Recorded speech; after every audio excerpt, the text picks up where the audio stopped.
ici sous la charpente de la cathédrale Saint-Pierre de Beauvais. C'est une charpente tout à fait unique qui date du XIIIe siècle, élevée une vingtaine d'années après le début de la construction de la cathédrale. Nous sommes ici en 1257-1258. Guillaume de Grès est évêque de Beauvais. Ces dates sont vérifiées par la dendrochronologie, qui est cette étude récente de l'âge de nos bois.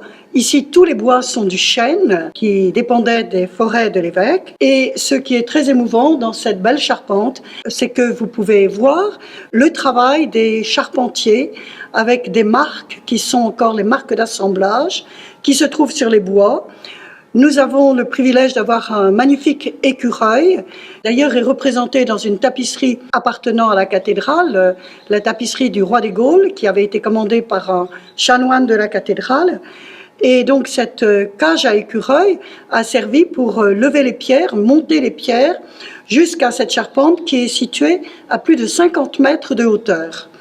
Nous avons aussi un témoin tout à fait émouvant de la vie de notre cathédrale avec une pièce de bois qui s'appelle un poinçon qui a subi le choc énorme de ces vents qui ont perturbé l'équilibre de la cathédrale au XIIIe siècle, causé des chutes des voûtes de la maçonnerie. Eh bien, ce poinçon a été repris.